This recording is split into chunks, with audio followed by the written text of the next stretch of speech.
Hello students, today we are going to discuss about are matter around us pure. आज आज हम लोग जिस टॉपिक के बारे में चर्चा करने के लिए जा रहे हैं उसका मेन थीम है क्या हमारे आसपास हमारे चारों ओर के पदार्थ सबके सब पदार्थ शुद्ध ही होते हैं या फिर वो अशुद्ध भी होते हैं। डियर स्टूडेंट, हम लोग इसी केमिस्ट्री के पिछले सारे वीडियोज में states of matter, classification of matter, इन सभी फैक्ट्स को जाना था, जिसमें हमने सभी तरह के मैटर्स को जनरली तीन भागों में डिवाइड किया था। इसमें से एक था सॉलिड, दूसरा था लिक्विड और तीसरा था गैस। तो आइए देखते हैं जो मैटर जनरली में जो कि या तो सॉलिड होगा या फिर लिक्विड होगा या फिर गैस होगा, क्या ये सबके सब मैटर शुद्ध ही है? तब हम यहाँ एक क्वेश्चन उठाएंगे, नहीं, सभी मैटर्स जो हमारे आसपास के वातावरण, हमारे सराउंडिंग्स में अवस्थित हैं, वो सबके सब प्योर नहीं है। ये प्रायः दो रूपों में मौजूद होते हैं। कितने रूपों में? दो रूपों में, जिसमें से हम एक को कहते हैं प्योर मैटर और सबस्टांसेस। प्योर मैटर और प्योर सबस्टांसेस, और दूसरे को कहते हैं इम्प्योर मैटर और इम्प्योर सबस्टांसेस। इम्प्योर सबस्टांसेस,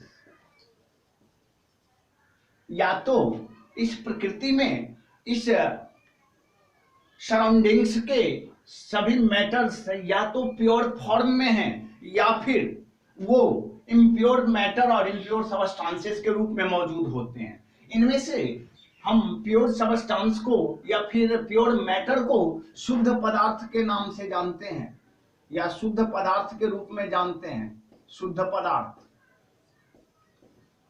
और इम्प्योर मैटर और इम्प्योर सबस्टांसेस से मतलब है अशुद्ध पदार्थ। अशुद्ध पदार्थ, अशुद्ध पदार्थ मतलब हमने देखा कि मैटर जो हमारे आसपास, हमारे सराउंडिंग्स में मौजूद है, या तो वो शुद्ध है या फिर अशुद्ध है। अब रही बात ये प्योर मैटर या फिर प्योर सबस्टांस, इम्प्योर मैटर और इम्प्योर सबस्टांस यहीं तक सीमित है कि फिर इसका भी एक्सपेंशन है, ये और भी ब्रॉडर रीजन में फैला हुआ है। तो हम कहेंगे प्योर मैटर जो होते हैं वो मुख्यतः दो भागों में बटे हुए रहते हैं, जिसमें से हम एक को एलिमेंट कहते हैं। क्या कहते हैं? एलिमेंट। और दूसरे को कहते हैं हम कंपाउंड। क्या कहते हैं? कंपाउंड। एलिमेंट को हम तत्व कहते हैं। क्या कहते हैं? तत्व। और कंपाउंड का मतलब जो होता है वो होता है यौगिक। तो सभी तरह के इस प्रकृति में मौजूद सभी तरह के एलिमेंट्स और सभी तरह के कंपाउंड्स, सभी तरह के तत्व या फिर सभी तरह के यौगिक, ये शुद्ध पदार्थ माने जाते हैं, प्योर मैटर माने जाते हैं और प्योर सबस्टांस के रूप में परिभाषित होते हैं। अब जब हम इम्प्योर मैटर और इम्प्योर सबस्टांसेस की चर्चा करेंगे तो इसका एक दूसरा भी नाम है जिसको हम मिक्सचर्स कहते हैं। क्या कहते हैं? मिक्सचर्स, जिसको हम मिश्रण कहते हैं। क्या कहते हैं? मिश्रण। मीन्स इम्प्योर मैटर और सबस्टांसेस जो होते हैं, जो अशुद्ध होते हैं, वो प्रायः क्या होते हैं? तो मिक्सचर्स या मिश्रण होते हैं। क्या होते हैं? मिक्सचर्स या मिश्रण। तो हमने रफली देखा कि मैटर जो हमारे आसपास के वातावरण में मौजूद होते हैं, हमने इसको डिफाइन किया था, the portion of the space, the portion of the universe, ब्रह्मांड का वह भाग, वह अंश जो स्थान छेकती है, कुछ बल का प्रयोग करती है और कुछ उसका द्रव्यमान होता है, वो सब के सब मैटर होते हैं। फिर उसका क्लासिफिकेशन देखे थे सॉलिड, लिक्विड और गैस में। वैसे तो हम लोग जनरली 5 स्टेजेस देखे थे, जिसमें एक प्लाज्मा था और दूसरा बॉस-आइंस्टीन कंडेंसेट था। आज हम लोग उसी मैटर को देख रहे हैं कि ये प्रकृति में वास्तव में शुद्ध होते हैं या अशुद्ध होते हैं, या फिर दोनों के दोनों रूप में मौजूद होते हैं। तो हमने यहाँ देखा कि सभी तरह के मैटर्स, सभी तरह के सबस्टांसेस जो होते हैं इस प्रकृति में, इस नेचर में, वो या तो प्योर होते हैं या फिर इम्प्योर होते हैं। फिर हमने प्योर मैटर और सबस्टांसेस को 2 भागों में डिवाइड किया। उसमें से एक को हम एलिमेंट कहते हैं। क्या कहते हैं? एलिमेंट, जिसको हम हिंदी में तत्व कहते हैं। और दूसरा हमारा कंपाउंड है, जिसको हम यौगिक कहते हैं। और सभी तरह के impure substances collectively known as mixtures, सभी तरह के अशुद्ध पदार्थ जो हमारी प्रकृति में मौजूद हैं वो कलेक्टिवली मिक्सचर्स कहलाते हैं। और ये मिक्सचर्स कितने तरह के होते हैं? 2 तरह के। कितने तरह के? 2 तरह के होते हैं, जिसमें से एक को हम कहते हैं होमोजेनियस।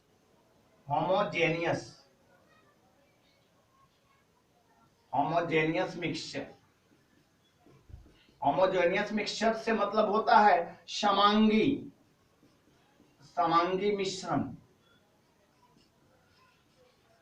समांगी मिश्रण। और हेटेरोजेनियस से मतलब है हेटेरोजेनस मिक्सचर से मतलब होता है विषमांगी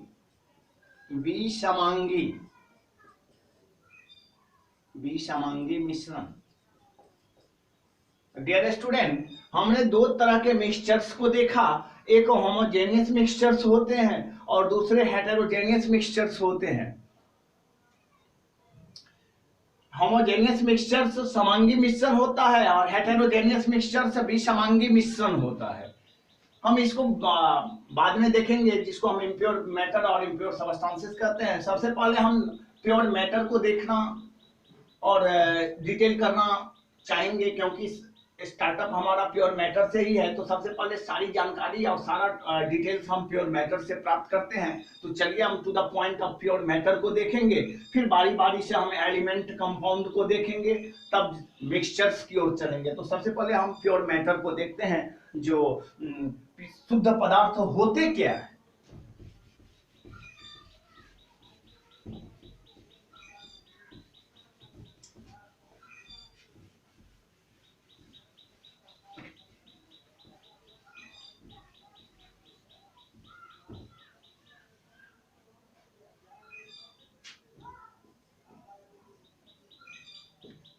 pure substances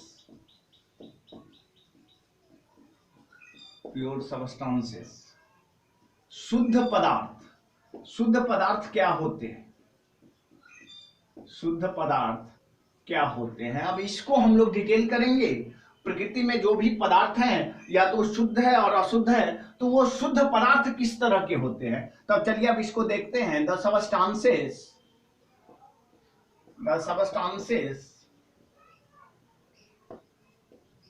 which are made up of only one kind of constituent atom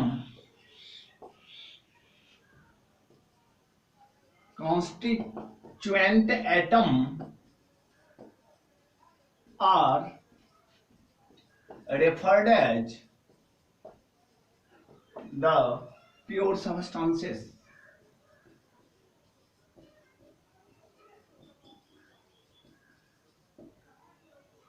pure substances को जब हमने डिफाइन किया तो देखा the substances which are made up of only one kind of atom, only one kind of constituent atom means ऐसे पदार्थ जो सिर्फ एक परमाणुओं से बने होते हैं, उसमें किसी दूसरे एटम्स की चर्चा नहीं होती है। सच materials, such substances are referred as the pure substances. For example में होगा आयरन, वाटर, NaCl जो कि हमारा साल्ट है, gold, silver, hydrogen, oxygen, ETC।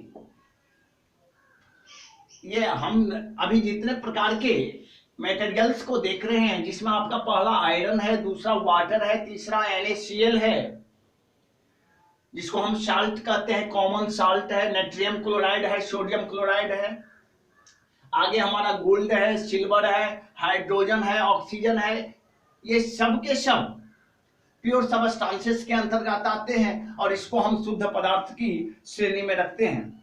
इसका दूसरा जो हम प्रॉपर्टी देखेंगे, क्या वो सबस्टांस जो सिर्फ only one kind of constituent atom को धारण करता है, क्या वही सबस्टांस प्योर सबस्टांस माने जाते हैं? नहीं, एक और डिफरेंसेस है इसके कंस्टिट्यूएंट पार्टिकल्स के बीच में, वो देखना है।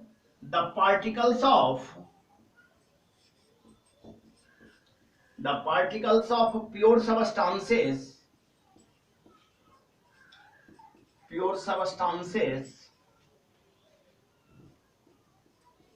have similar chemical compositions. कहने का मतलब है, ये जो कंस्टिट्यूएंट पार्टिकल्स होते हैं प्योर सबस्टांस के, वो सब के सब चूंकि एक ही तरह के एटम या वो परमाणुओं से बने होते हैं, अतः ये सब के सब केमिकली कंपोजिशन के थ्रू एक दूसरे से सिमिलरिटी रखते हैं। मींस उसमें समानता मौजूद होती है। हर एक कण दूसरे नेचर या दूसरे प्रकृति को धारण नहीं करता है, बल्कि सिर्फ एक ही प्रकार के परमाणुओं से संबद्ध होते हैं और सारा का सारा केमिकल कंपोजिशंस जो होते हैं वो एक तरह के परमाणुओं में ही निहित होते हैं। इसमें डिफरेंट एटम्स की चर्चा नहीं होती है।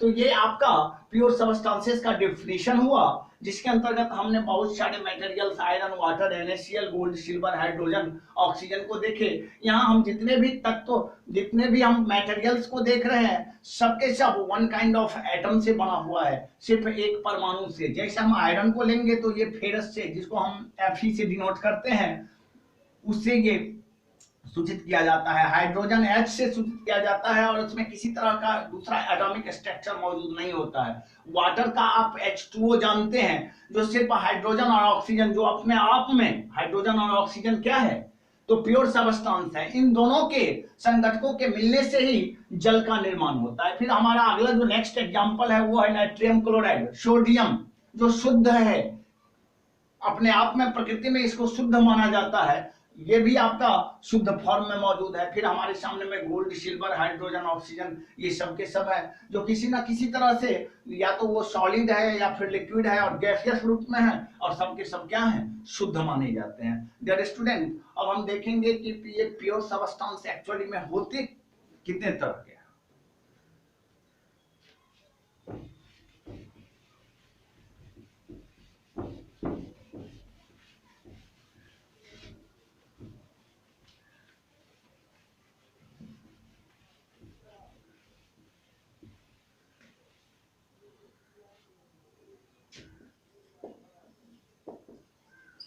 All pure substances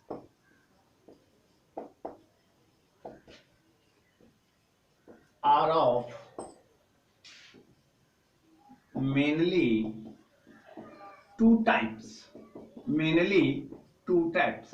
सभी तरह के शुद्ध पदार्थ मुख्यतः दो रूपों में मौजूद हैं। कितने रूपों में? दो रूपों में। उसमें से हम एक को एलिमेंट कहते हैं।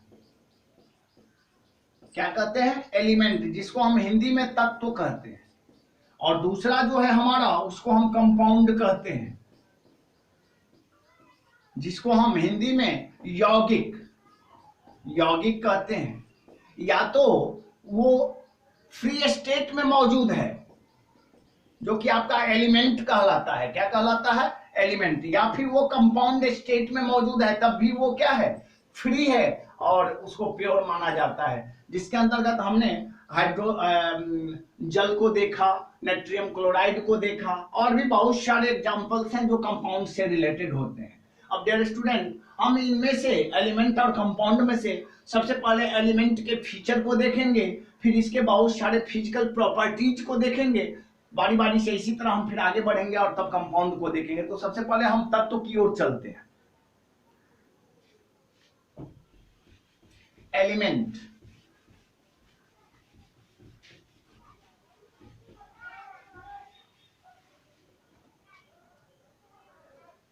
एलिमेंट क्या है?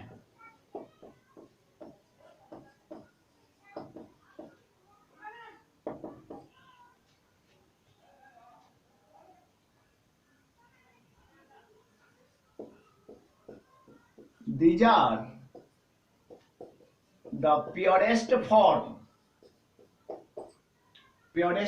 of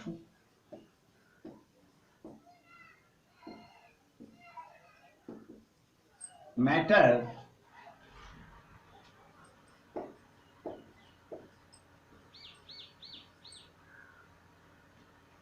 which are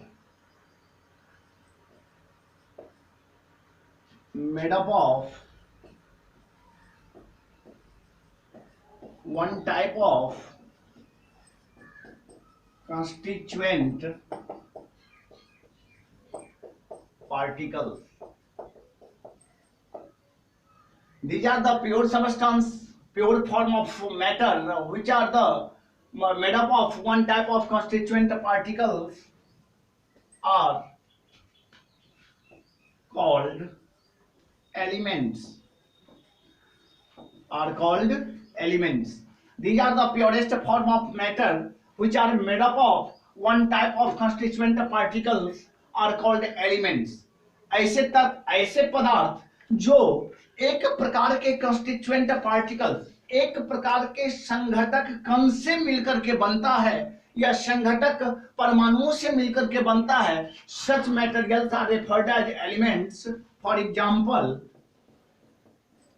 gold, silver, iron, H2O, oxygen, hydrogen, etc. ये सब के सब प्योरेस्ट माने जाते हैं। क्या माने जाते हैं? प्योरेस्ट माने जाते हैं। अब हम इस एलिमेंट्स के डिफिनेशन को देखा, फिर उसके एग्जांपल्स को देखा जिसमें बहुत सारे मटेरियल्स आपके मौजूद है, gold, silver, iron, H2O, oxygen, hydrogen, etc. ये सब के सब प्योर सबस्टेंस हैं और किस किस श्रेणी में रखे जाते हैं? तो वो एलिमेंट्स किस श्रेणी में मौजूद होते हैं। So such materials are referred as elements और their chemical compositions are similar to each other in the periodic table. और आवर्त सारणी में जब हम इन सभी तत्वों की चर्चा करते हैं तो ये सब के सब आपके वो क्या कहते हैं, एलिमेंट रूप में मौजूद है। किस रूप में मौजूद है? एलिमेंट रूप में मौजूद है। डियर स्टूडेंट, अब हम इसके फिजिकल प्रॉपर्टीज को देखेंगे एलिमेंट्स के।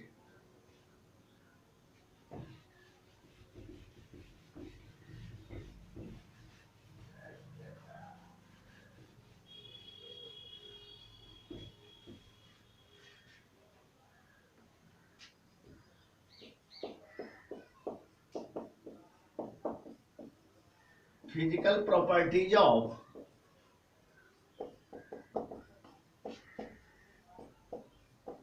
elements। अब हम तत्वों के गुणों को देखेंगे। किसके? तत्व के गुणों को।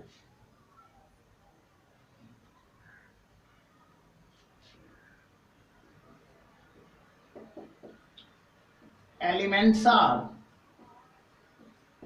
broadly classified into 4 groups। सभी तरह के एलिमेंट्स को मुख्यतः 4 भागों में बांटा जाता है। कितने भागों में? 4 तरह के 4 भागों में बांटा जाता है, जिसमें से हम पहला को कहते हैं मेटल्स, क्या कहते हैं, मेटल्स, जिसको हम हिंदी में कहते हैं धातुएं, क्या कहते हैं, धातुएं। दूसरा है नॉन मेटल्स, नॉन मेटल्स जिसको हम अधातुएं कहते हैं, क्या कहते हैं, अधातुएं। हमारा तीसरा है मेटालॉइड्स, मेटालॉइड्स जिसको हम उपधातुएं कहते हैं, क्या कहते हैं, उपधातुएं। और हमारा चौथा है inert gases, inert gases, inert gases जिसको हम अक्रिय गैस कहते हैं, क्या कहते हैं, अक्रिय गैस। हमारा ब्रह्मांड दो तरह के गैसों से बना हुआ है, कुछ एक जो है सो अक्रिय माने जाते हैं, इनएक्टिव माने जाते हैं, इनर्ट माने जाते हैं, जो वातावरण में रह करके भी किसी तरह का रिएक्शन या किसी तरह की अभिक्रिया को संपन्न नहीं करता है। Such materials are referred as inert gases. वहीं कुछ एक सक्रिय धातुएं भी होती है जो एक्टिव मेटल्स के नाम से जाने जाते हैं और हमारे सराउंडिंग्स में रह करके वो भिन्न भिन्न तरह की अभिक्रियाओं को क्या करता है, संपन्न करता है। डियर स्टूडेंट, अब हम बारी बारी से इन फिजिकल प्रॉपर्टीज को जानेंगे। तो सबसे पहले हम मेटल्स के फिजिकल प्रॉपर्टीज को जानते हैं, जो धातुओं में कौन कौन से गुण विद्यमान होते हैं।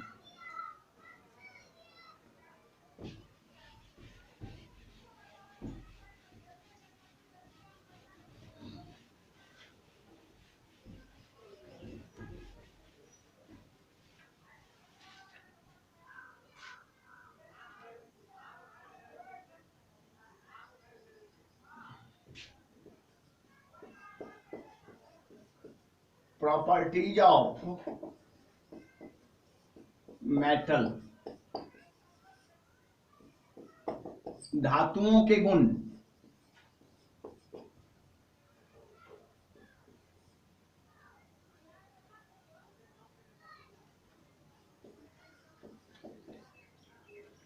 They are lustrous, they are lustrous। Metals के गुणों में हमने पहला देखा दे आर लस्ट्रस। ये आपके जो होते हैं वो चमकीले होते हैं, चमकदार होते हैं। क्या होते हैं, चमकदार होते हैं। दूसरा देखेंगे दे आर मैलिएबल, ये आघातवर्ध्य होता है। इसको पीट करके हम डिजाइल शेप में प्रदान कर सकते हैं। प्रायः हम लोहार के यहाँ जाते हैं, सोनार के यहाँ जाते हैं और वहाँ गोल्ड है, गोल्ड के हम भिन्न भिन्न वेराइटीज को ज्वेलरीज के रूप में उपयोग करते हैं। नोज रिंग होता है, ईयर रिंग होता है, नेकलेस होता है। ये जितने भी आप मेटल देख रहे हैं सबके सब गोल्ड से बने हुए रहते हैं। फिर हम ब्लैक स्मिथ के पास में जाते हैं जिसको हम लोहार कहते हैं। आप उसको लोहा का टुकड़ा देते हो और वो मनवांछित वस्तुएं, कुदाल है, खुरपी है, हसुआ है, ये सब बना करके आपको देंगे। तो ये सब के सब मेटल जो होते हैं वो मेलिएबल होते हैं, आघातवर्ध्य होते हैं। They are good conductors of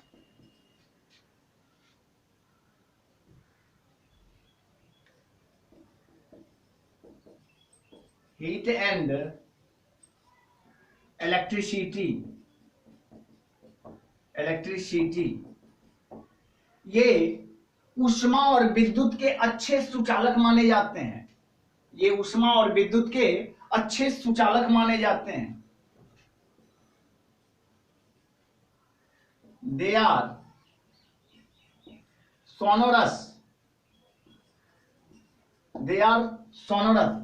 अगर हम इसको बजाएंगे तो इससे एक सुरीली ध्वनि, खनखनाहट की ध्वनि उत्पन्न होती है। प्रायः आप स्कूल कॉलेजेज में स्कूल बेल को बजते हुए देखे होंगे। वो सब के सब आपका प्योर मेटल माना जाता है, प्योर पदार्थ सबस्टांस माना जाता है। और वो सब के सब क्या होते हैं, सोनोरस प्रकृति के होते हैं। क्या होते हैं, सोनोरस प्रकृति के।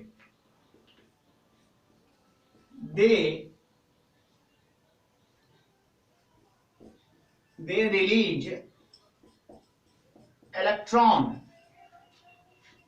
and make cation.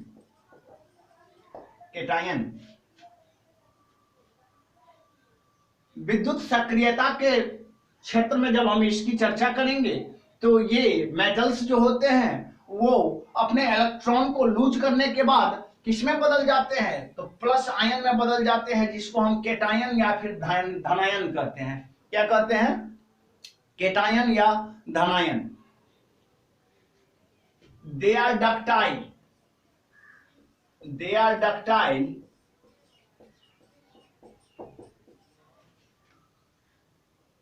and they can be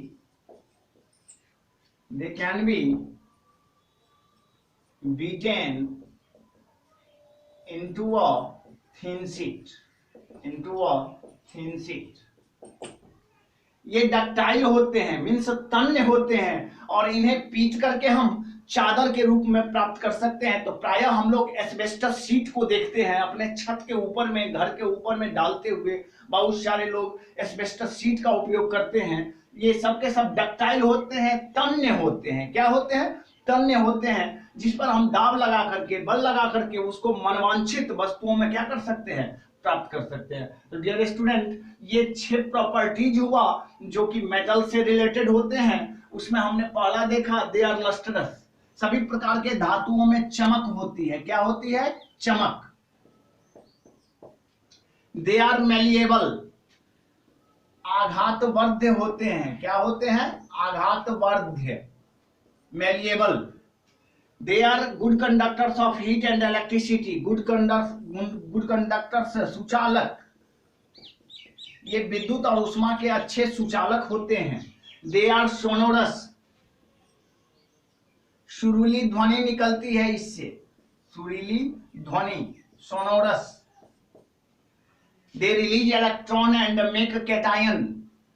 विद्युत रिएक्टिविटी सीरीज में ये अपने इलेक्ट्रॉन का त्याग करने के बाद धनायन में बदल जाता है। किसमें बदल जाता है? धनायन में, मीन्स इस पर प्लस पावर आएगा। हम किसी दिन जब NaCl को विद्युत विच्छेदन करेंगे तो ये आपका Na मेटल है वो प्लस में बदल जाता है और Cl माइनस में बदल जाता है। यही इलेक्ट्रोलिसिस की प्रक्रिया होती है, विद्युत विच्छेदन की प्रक्रिया होती है। तो यही इसी केटायन की ये चर्चा कर रहा है। यहाँ हमारा Na मेटल है और वो किस तरह के आयन को धारण कर रहा है, तो वो धनायन को धारण कर रहा है। फिर हमने अगले पॉइंट्स देखा, they are ductile and they can be beaten into a thin sheet. ये तन्य होते हैं, मतलब सभी तरह के मेटल्स को हम पत्थर रूप में बना सकते हैं। अगर 10 ग्राम का गोल्ड का कोई टुकड़ा है तो उससे कम से कम हम 80 मील के तार को प्राप्त कर सकते हैं। क्वाइल स्ट्रक्चर में हम उसको 80 मील तक की तार को हम क्या कर सकते हैं, प्राप्त कर सकते हैं सोने से। डियर स्टूडेंट, तो ये सारे के सारे फिजिकल प्रॉपर्टीज थे जो मेटल से रिलेटेड थे। हम फिर इसके नेक्स्ट वीडियो में नॉन मेटल्स, मेटालॉइड्स और इनर्ट गैसेस के बारे में पढ़ेंगे। तब तक इसको आप बारीकी से अध्ययन करते रहेंगे। फिर हम लोग नेक्स्ट वीडियो में मिलेंगे। धन्यवाद।